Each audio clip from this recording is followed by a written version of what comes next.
Really good show for you today. It's Thursdays with Kelly Girl. It's story time with my beautiful wife Kelly, and we're gonna tell an incredible story today. So tell all your friends, get on here, share this with as many people as you can. We have an incredible share for you today. It's a great story. We're going to get my lovely wife in here in just a minute. First, we got to take care of a little business. I want to welcome everybody to our show. Thank you very much. Thanks for making this such a success. We couldn't do this without all of you, and I just want you all to understand how important you all are to the process and to our show. So thank you very much, everybody, for being involved. If you look right above us here, that's our rescue monkey, Marley. We also have 2 rescue kitties, and all this going on down here in beautiful Cabo San Lucas where we live. And we're praying and hoping that my beautiful wife can join us here. Kelly Girl, you think you're going to be able to join us today? All right. I promised I was very good today.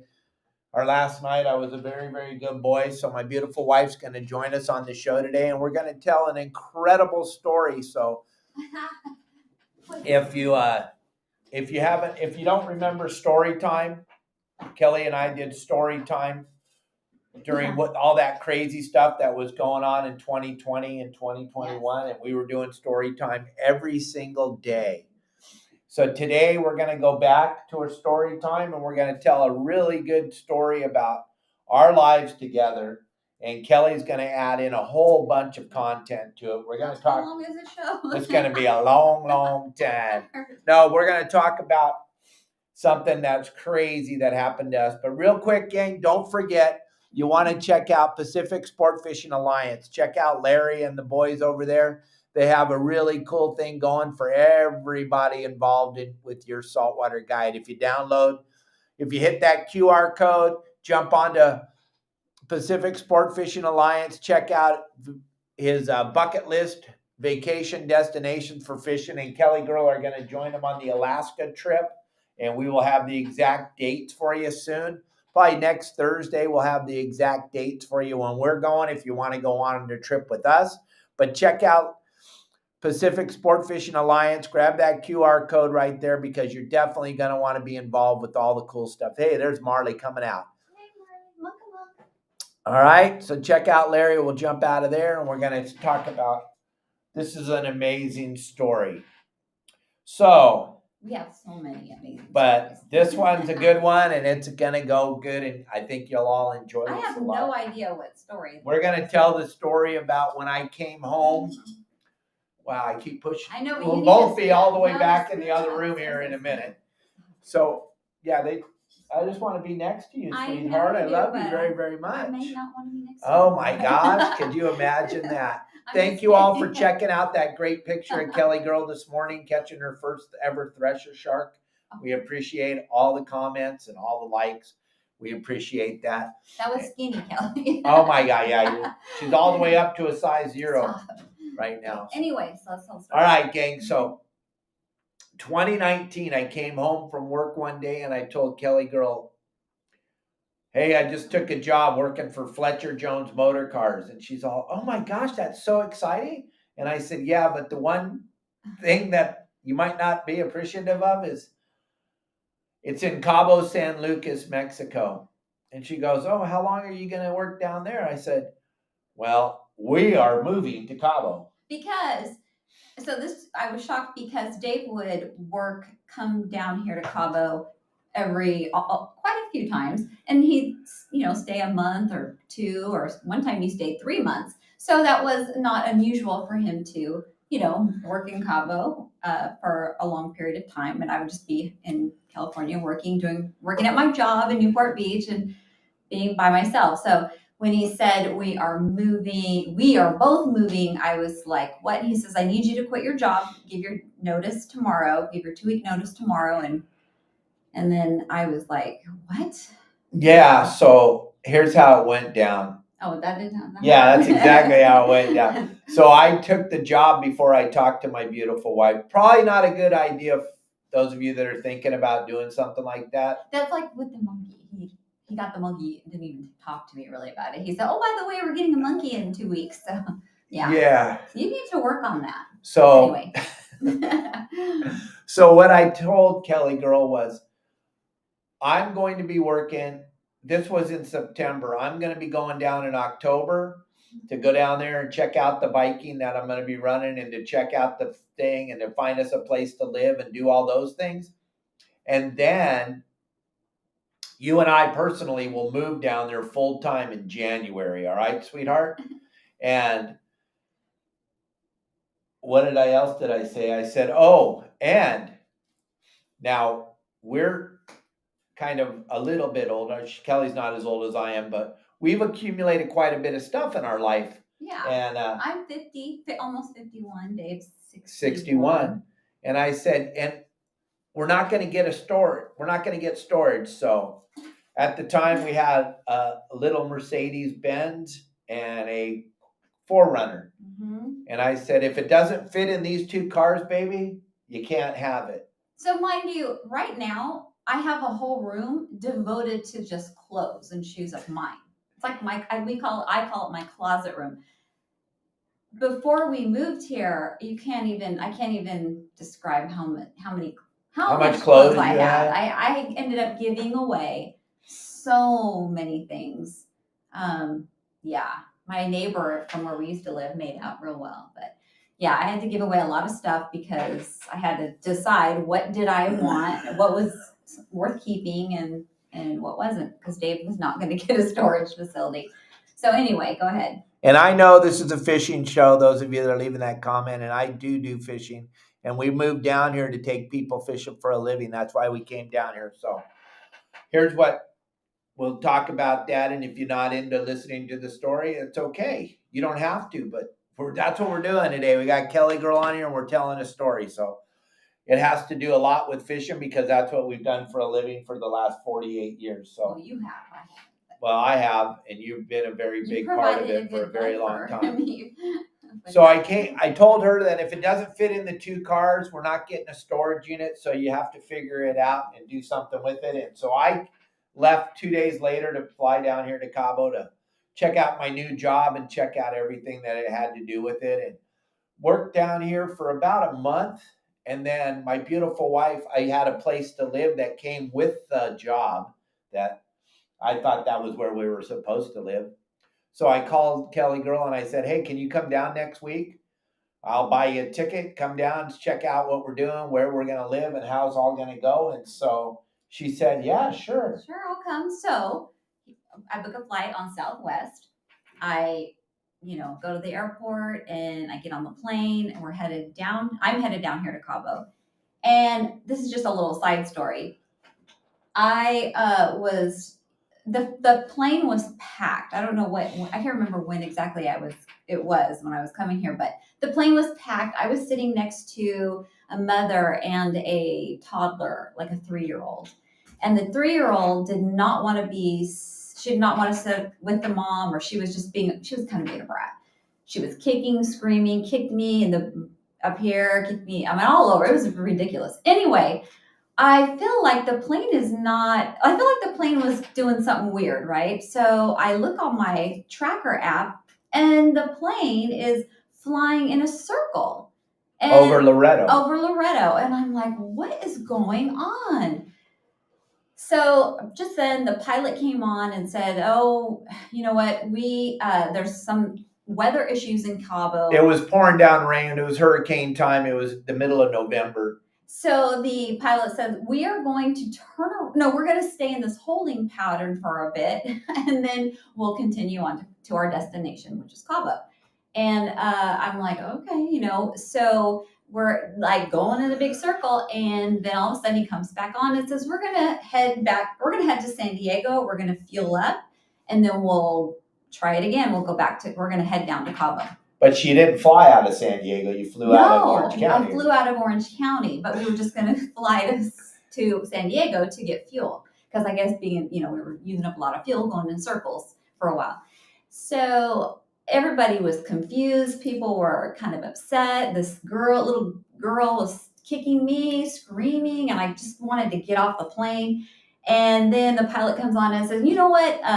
We're not going to go back to San Diego. We're going to take you back to Orange County, and then you can figure out how to get to Cabo on your own.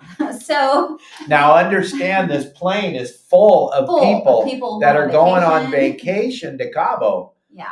That guy decides that he's not taking them to Cabo, takes them back. Kelly sends me a text message. I'm at the airport with probably 200 or 300 people that are all there waiting for the plane to land. But I'm the only one out of the whole group that knows that they're not coming. Because Kelly, I don't know how she did it, but I was able to send him a message. Somehow I did. But I was probably the only one on the plane that was actually relieved that I wasn't going to Cabo, because I don't even know, why did I not want to come? I don't know. I was just... you were still taken back from the fact that we were going to moving to Cabo San Lucas from beautiful Orange County, California. I still wanted more time, as much time as I could have in Orange County. But so anyway, we flew back to Orange County, and I let Dave know, hey, I'm going to have to come another day. And he's like, well, I'll book your flight. I'll book your flight for you. And I said, no, it's okay. I'll do it. And he said, no, let me do it. And he said, I got your flight for tomorrow. And I said, okay. And then I don't know what happened. I ended up canceling that, and I came like 3 days later. So right. And then she flies in 3 days later. And at the time I had a rental car that was a Yugo. Yes. Dave picks me up in this Yugo. The wheels are about this big around, and we're down here in beautiful Cabo San Lucas. I pick her up in that car, and I take her to our new... Yeah, he's going to show me where we're going to live here in Cabo. He says, this is our place. And so he picks me up in this clown car. And which, by the way, is the same car you rented when we went and stayed at a suite in Vegas at the Palms. It was so that one of our clients let us use their suite at the Palms. You and your little cars. But so we're on our way to see where we're gonna live, and I am just like, I don't know what to think. So okay, if you've ever been to Cabo San Lucas, there is an area where there's a bunch of strip clubs where girls take their clothes off. It's the gentlemen's club, excuse me. You've only heard of them. I've never been in any of them, but I heard about these things down here. So when I pull into our parking lot, it is underneath of Lord Black's, and right next to the two gentlemen's clubs. We're parking underground underneath those, and then our condo that we were staying in was actually, one wall is hooked to the casino here in Cabo, and the other wall our bedroom window is right above a karaoke bar where they sing till 2 or 3 o'clock in the morning every night. Yeah. So ladies, if any of you are watching, long story short, we share our parking area. We share with the people who work at Lord Black's, which is a strip club. So gentlemen's club. I asked Dave, a strip club. So let's just be real. Let's be real. So I said to Dave, so you mean like the ladies or the girls are gonna be coming to their cars and whatever. I'm like, okay. So Dave takes me, we walk up, we park this little car, and we walk up to our condo, and there are bars on the windows, bars on the door, like bars, bars. Like prison bars. Bars, like you guys have in San Diego and I'm like, Huntington Beach now. So then Dave opens the door to where we're gonna live, and I'm pretty sure I started crying. I'm pretty sure I did. It was like something from like Three's Company. It was so dated. It was just like, seriously, didn't it look like the bamboo furniture? It's just ugly. I'm sorry. It was really bad. And I was just like, I can't believe this. And we're right above a karaoke bar. And Kelly girl's supposed to be down here for a month. She's supposed to be down here for a week, staying with her husband. And I said, sorry, babe. I go to sleep because I'm a pretty good sleeper. So I just go to sleep. I wake up in the morning and she tells me she has a trip booked to go home. She's not staying another day. For like 2 days. And then I went back home and went to work. And then we got home. I told her, okay, well, January we're moving down here. And all she had was the thought. And she said, well, that's fine. But you better find us another place to live. not live it. Because the 2 nights I was there, it was constant music, just constant. It was And the casino and the yeah. Keno machines and all the other factors going on there. So it was gnarly. So we'll set the clock ahead now. So it's January 16th. I come home and we got to move everything out of our house and move everything out of our garage. And we're moving to Cabo San Lucas, and we're putting everything in our 2 little cars as fast as we can and packing them up. And it's raining and it's storming, and any of my neighbors that were walking around, they were getting free stuff. Yeah, and our stuff, we had the cutest place where we lived in Laguna Niguel. And it was just adorable. I thought I had it decorated pretty You had it beautiful. It was wonderful. Our friends and neighbors got our washer, dryer, brand new Steve Campbell got all of our stuff. Because we just couldn't store it. So washer, dryer, refrigerator, freezer, TVs, desks, furniture, clothes, couches, towel. I mean, all of our linen, oh my God, everything. We gave it all away. Pots and pans, everything. And on the 17th of January, we started our drive to Cabo San Lucas from Orange County with the Mercedes packed to where you couldn't even see out of a window. You could see out of the mirrors on the sides. And then our friend Steve Campbell, who got all of our furniture, he's driving our 4Runner that's packed, and all you can see out of is the driver's side window and the driver's side rear view mirror. Can't see out of any other things. And we're on our drive down. And we talked about this a little bit last Thursday, but we get to the border. It's raining, and never ever in the history of me going into Mexico have I ever been stopped going in. I've been stopped many times coming back into the United States, but I've never been stopped going into Mexico. Oh my gosh. This is how the trip started. We're going into Mexico, and they pull us over and they make us put all of our stuff through a giant x-ray machine, and they separate me and Kelly right away and take her away and put her into a tent with a bunch of machine guns and armed kids that are all younger than all of our children, and they all have machine guns, and they're holding my wife. And I had because it all happened so fast, they pretty much pulled me out of the car, not physically, but they told me to get out. I wasn't prepared. I just got out of the car. I had so when I'm sitting waiting, and no ID, I had no ID, no passport. I had nothing, just me, and then me. And I was petrified. These guys were staring, and I didn't know what to do. I really thought.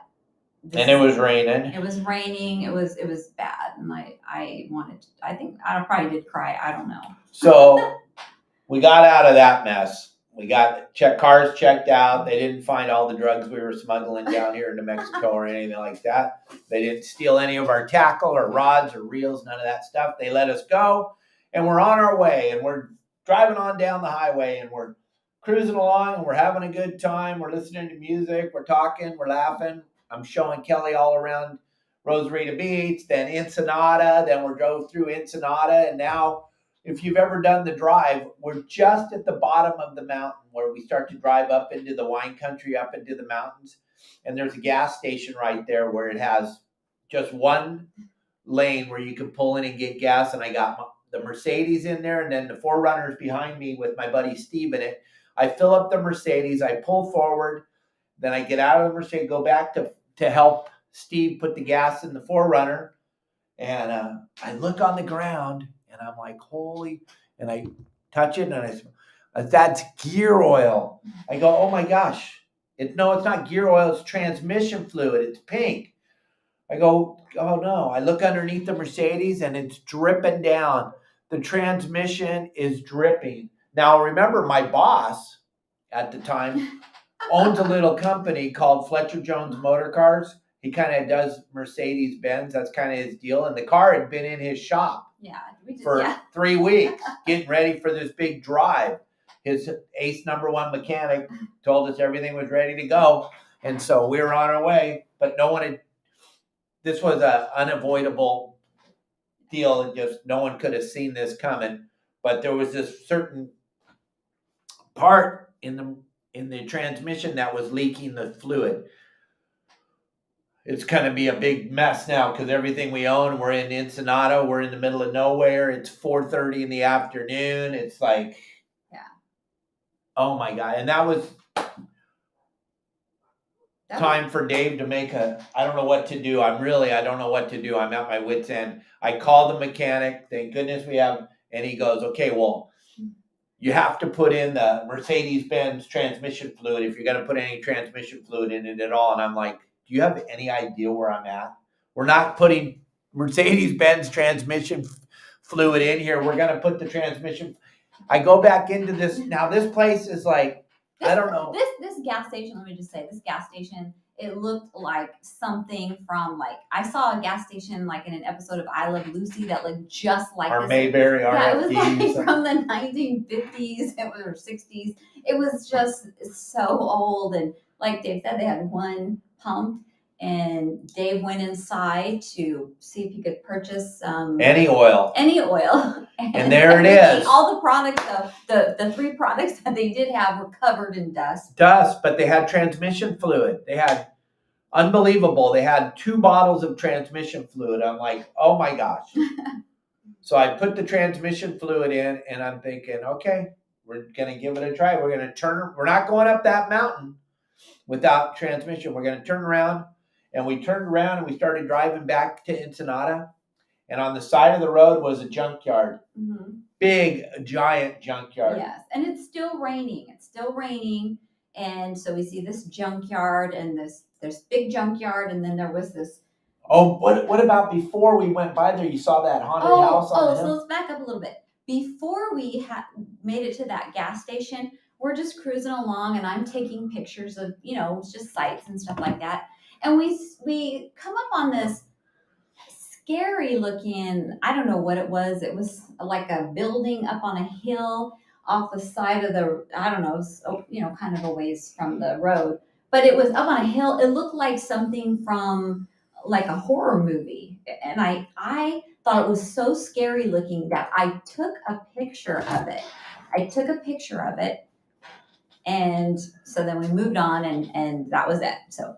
And then just now remember all that this is going on. So remember that part. So now I pull into this junkyard and I go, Kelly's go, what are you doing? I go, well, it's a Hail Mary. We're just going to see what happens. We're going to pull in here. Now it's raining. There's like 4 or 5 guys hanging out there that are all greasy and they've obviously worked there. They're all working. And then there's this gentleman, Ramon, who is a very large gentleman, and he has one of these kind of chairs like I'm sitting in right now. And he is the El Jefe of this junkyard. The junkyard's named after him.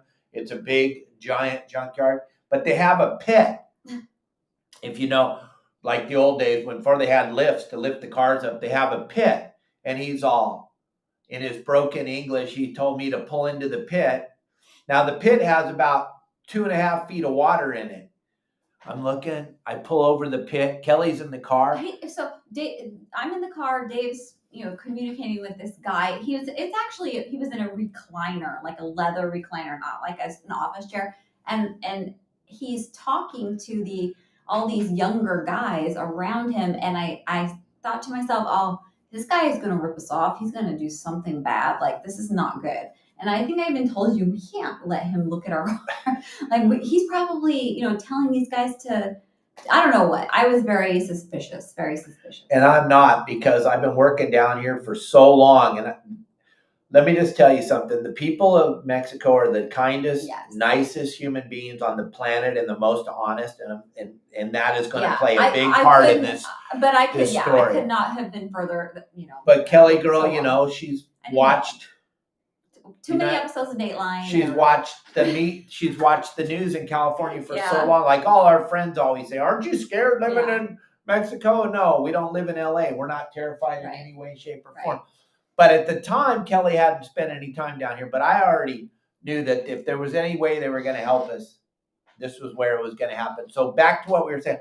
So I pull into the pit. It's got all that water in it. Ramon's son jumps into the pit. He's waist deep in the water, looking up at the bottom of my car with a flashlight in his mouth. And he sees the part that's broken. And he says he could fix it. Are you kidding me? But he needs the part. So we're back on the telephone with the Mercedes-Benz dealership that my boss owns, Fletcher Jones, and we're talking to them, and they're telling me, okay, take a picture. I take a picture of the part. They tell me what the part is. They said, we can get it shipped down to you in 3 days. Now, remember, everything we own is in our cars. Everything we own. We gave away everything else. Think about this, folks. You're 50, 60, 70. Every single thing you own is in your car. Okay? Everything we have is in our cars. We're going to leave our cars here. We're going to go back to California. We're going to get the part. No, I don't know what we're going to do. My friend Steve that has my 4Runner says, hey, I'll drive back up there. I'll get the part. I'll be back tomorrow. What? You're going to do what? Okay. The guy at the Mercedes-Benz dealership tells him, listen, if you do get this thing taken apart and you do put this part in, it's going to take like 8 hours to do this job.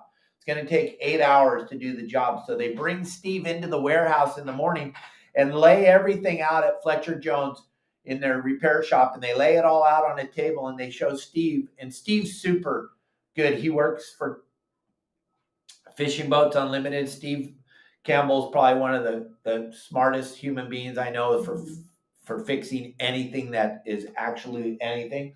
And he watches and does all this, and he's like, oh my gosh, this is going to take forever. But he's in.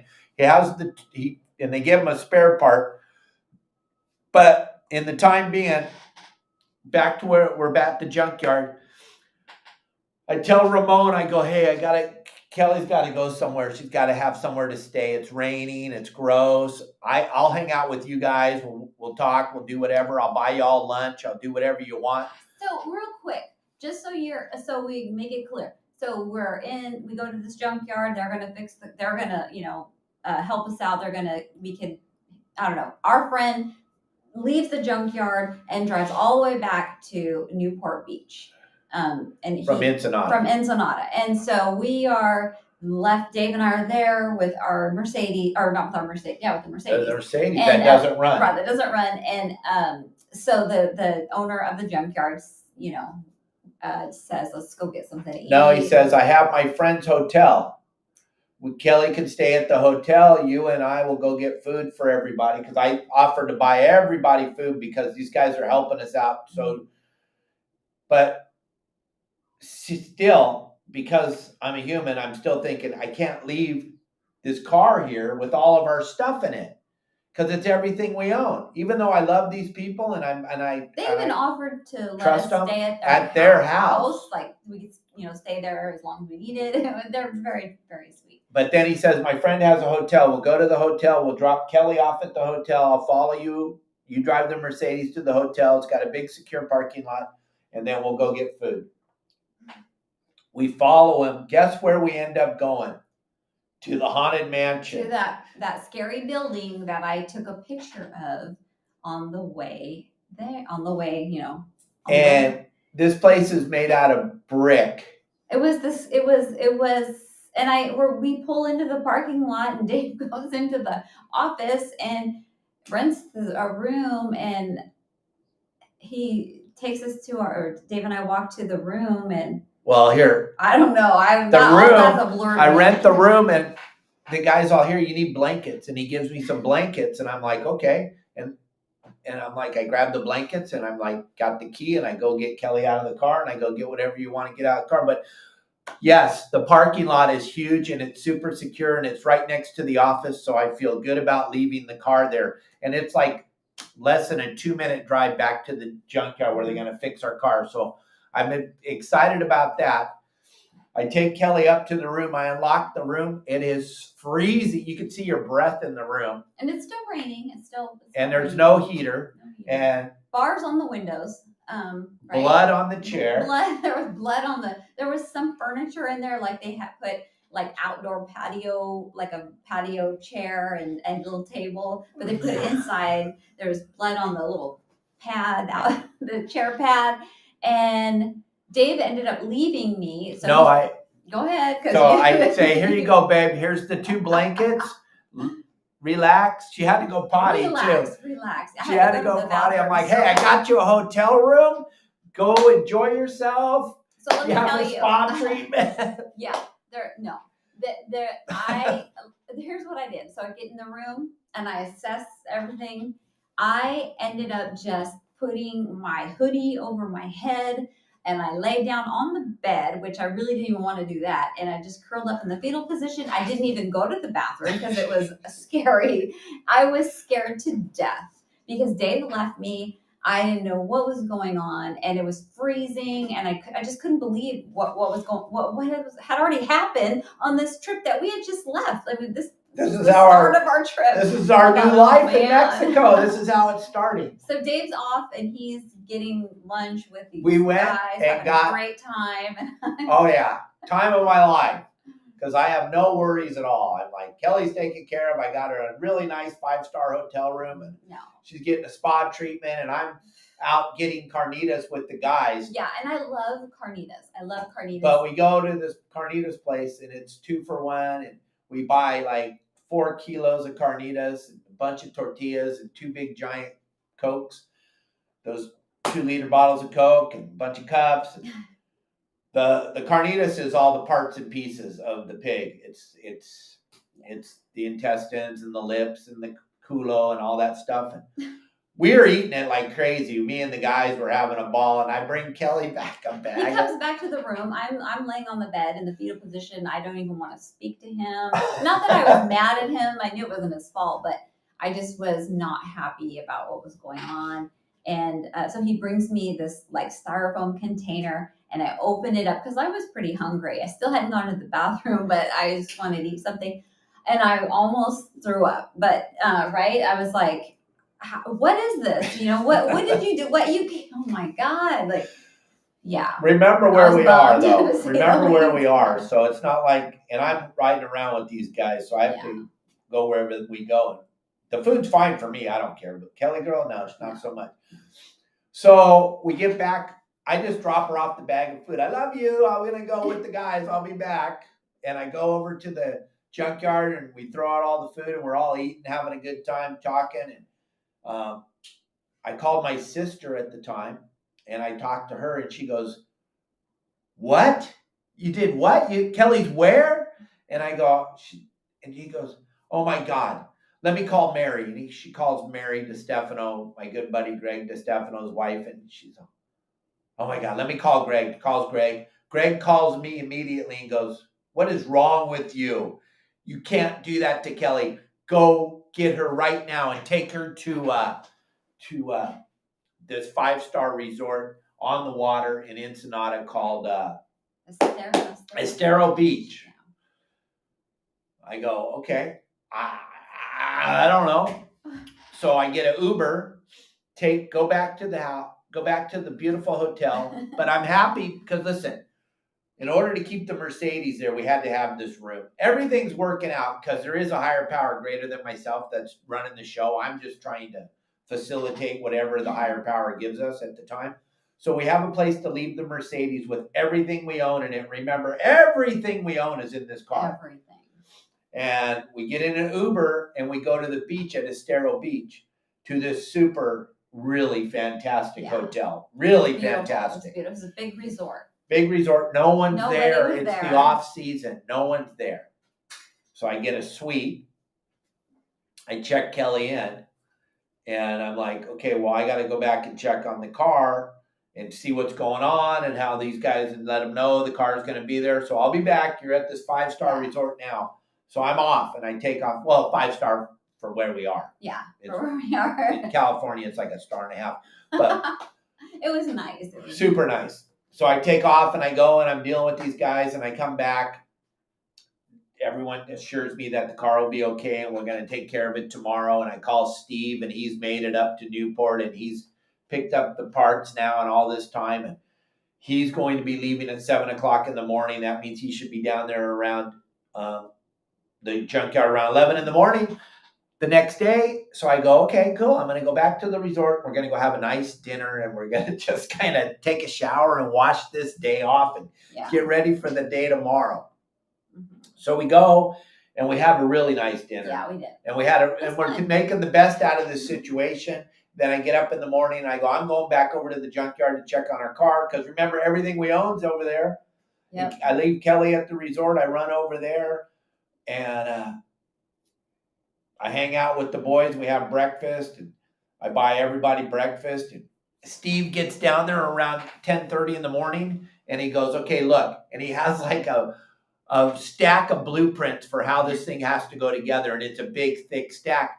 But Ramon's son goes, I don't need any of that. I know how to do this. I know how to do it. I was up last night and I figured out how to do this. He went on YouTube. He went on YouTube to see how to fix it. And he said, I know how to fix it. I got this. It'll take me a couple minutes. And Steve goes, just like, and I'm going to use a bad word. He goes, there's no effing way he's going to fix it in a couple of minutes. It's going to take 7 or 8 hours if we can even do it. I go, okay, well, and he goes, when the kid F's it all up, I got a spare one right here. And I go, okay. I go, I'm not going to fight with them. Dude, they've taken care of us so far. They've made sure everything's good. The car's still, everything's good. I go, let's just see what the kid can do. So he goes back in the pit with the part, in the flashlight in his mouth, standing in water up to his waist. And he's underneath the car. And he, okay, go ahead. Underneath the car for 10 minutes, maybe, at the most. And he goes, go ahead, start it up, check it out. What? Go ahead. We pour the tranny fluid in,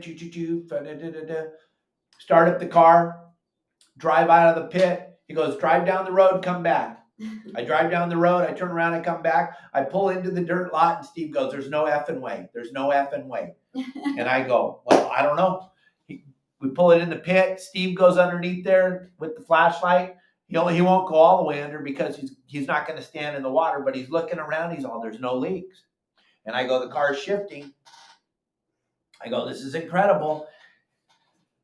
A 7-hour job at the dealership. This young man fixed it in 10 minutes. In 10 minutes. And the car right now is still running this second. We still drive it. It's in our driveway. It's still running right now. We never did another thing to it, ever. It's still running 4 years later. It's running phenomenal. So we get everything. I get over. I pick up Kelly at the resort. But we got to tell, like, what's the name of the junk? What was the name of the junkyard? Do you remember the name, the full name? This gentleman, the owner of this. Ramon. Oh my God! I mean, if you ever break down. Ramon Yunque. It's got a race car on the. Because the son is like famous here in Mexico, right? As a famous race car driver. Anyway, they were terrific. But he was phenomenal. And I go pick Kelly up at the resort, and we're on our way. And we take off, and we leave, I don't know, 2 o'clock in the afternoon. We make it all the way to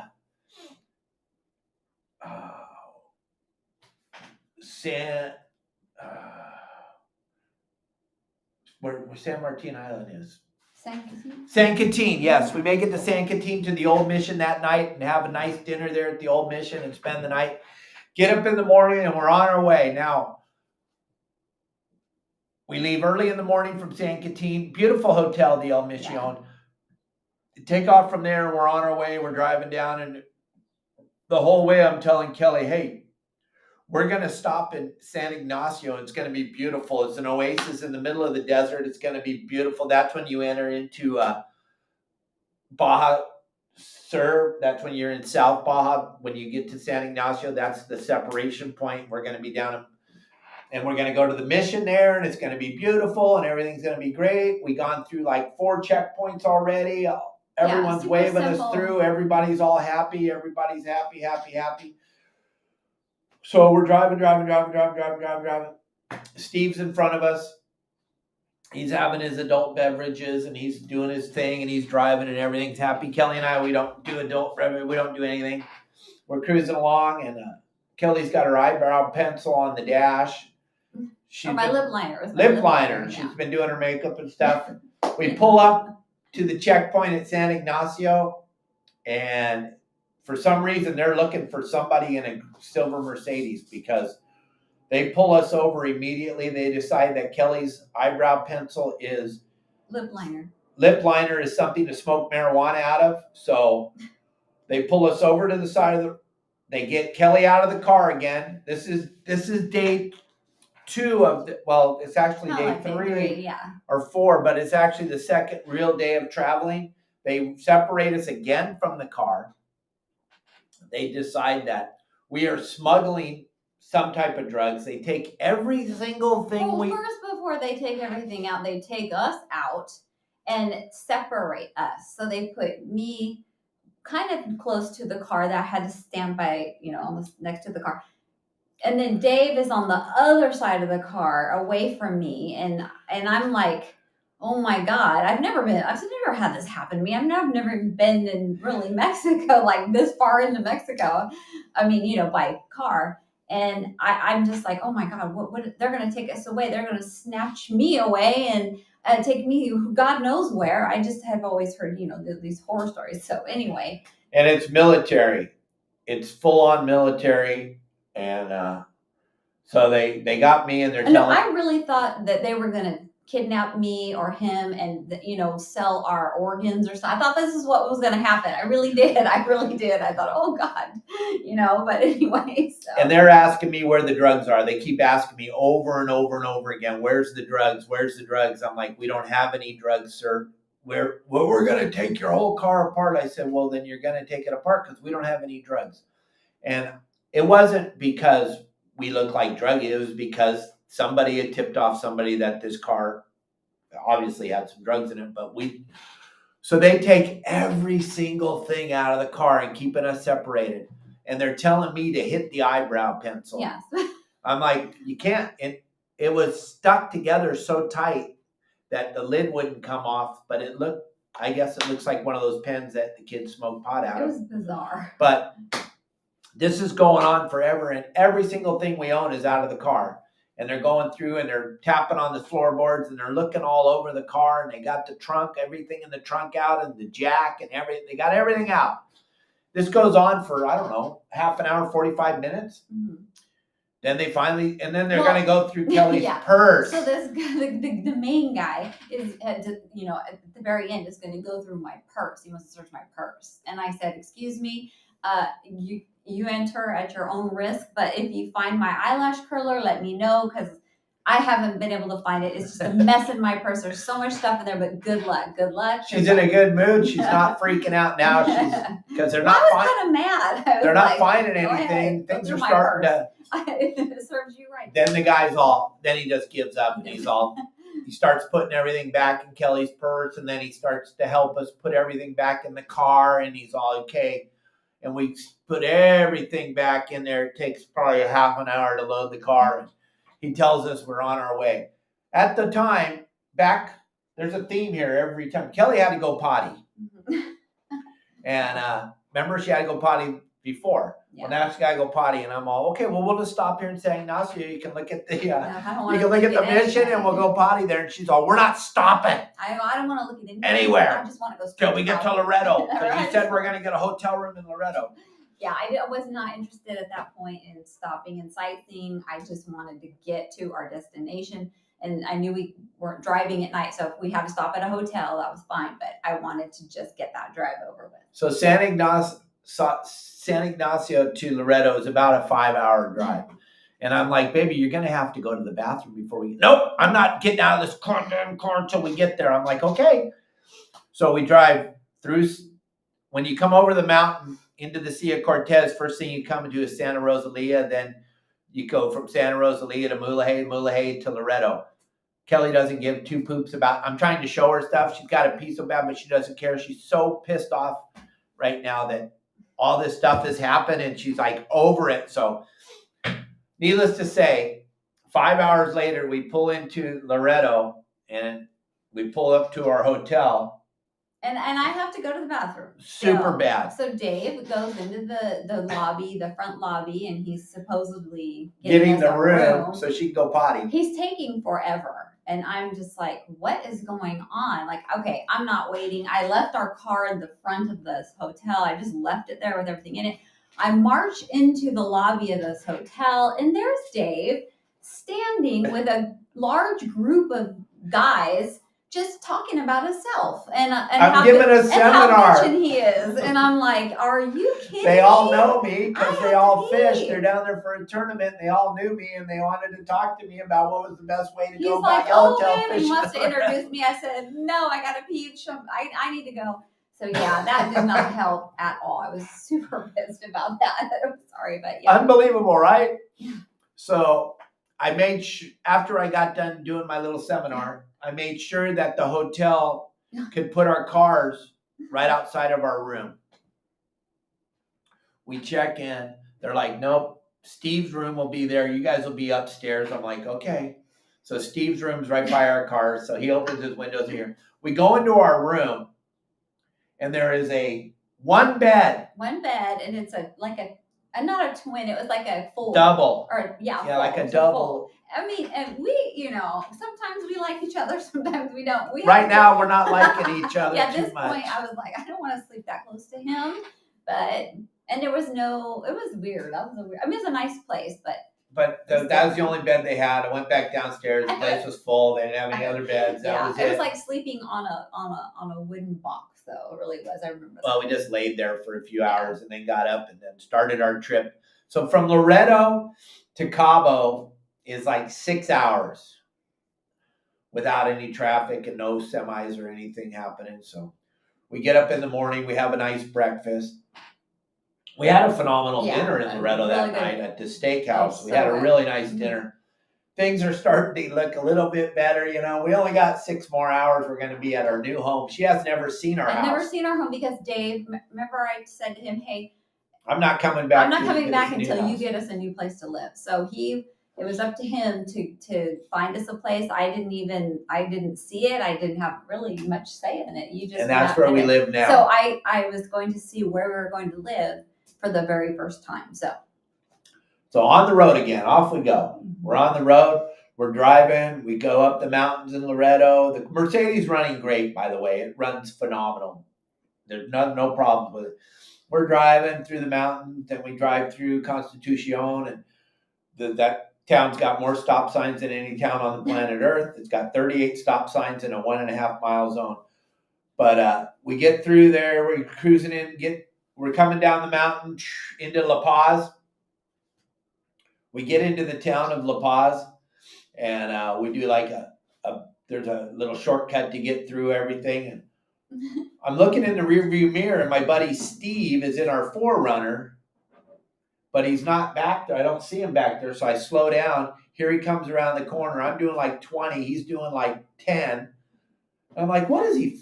We're 2 hours from our house. He's taking a detour. He's looking around. Effing around back there. What is he doing? He's effing around.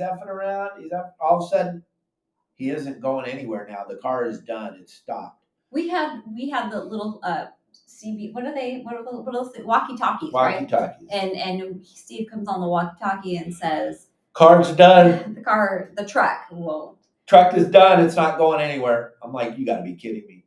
I go back there, and it's dead. And I'm like, no way. We're just never going to get, this can't be happening to us again. This can't be happening. We stop for a second, look up, and we are dead center right in front of an AutoZone. You can't make this stuff up, gang. Remember, Ensenada, we got saved by the junkyard? The truck breaks down in front of AutoZone. I'm not even kidding. In La Paz. We've been in the middle of nowhere for days, and now we're in front of an auto parts store. Steve and we decide that it has to be the alternator, but we're not going to put an alternator in, so I buy a brand new battery.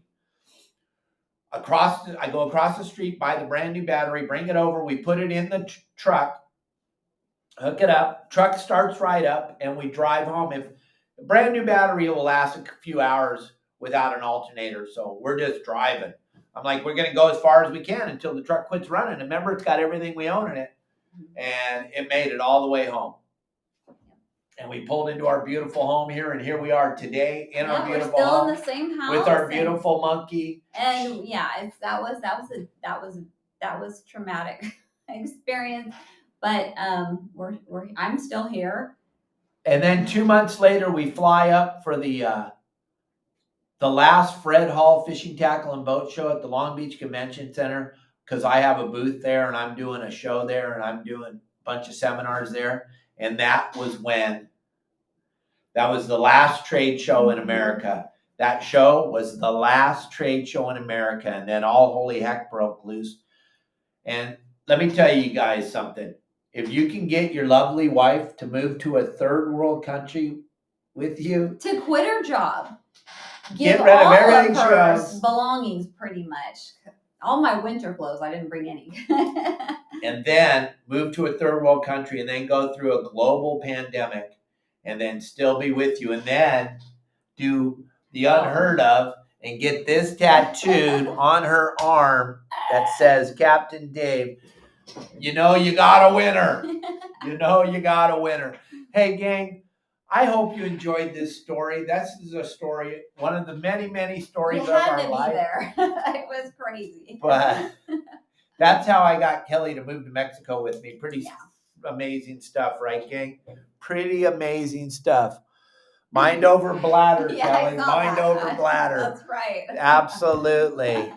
Gang, I hope you enjoyed that story. We had a lot of people watching. That is the story of how Kelly and I got to Cabo San Lucas. And it's all true. We didn't embellish at all. That's really what happened. There's probably more stuff that happened that we forgot or we just are embarrassed to say. I don't know, but that's all true. But I can't tell you, gang, I don't think I could find a better partner on the planet Earth. I am blessed to have Kelly Girl in my life. I am very, very blessed. She is definitely, like a lot of you said, she's a trooper. I love her very much. I make sure that I treat her as a queen. She gets much as she can handle of me, though. I guarantee you that. I'm not an easy person to live with. I know that. But I love you, though. We love all of you. We want to tell you how much we appreciate all of you. We'll get Kelly on here next Thursday for another story time. We have lots of good stories. The next one probably won't take an hour, but thank you for giving us an hour of your time. I hope we didn't disappoint you. I hope we entertained you a little bit with the story. But like Kelly said, no embellishment. I know that's hard to believe coming out of my mouth, but that's absolutely what happened, word for word. And then when we got here to this house came fully furnished with all the stuff in it. And what did you think when you got here? And back then, no one lived here except there was like very, very few houses up here on the hill. Oh my God, we have this beautiful view of the arch. And it was just, I was blown away. I was like, wow, Dave, you did good. You made up for that little place you had in downtown above the karaoke bar.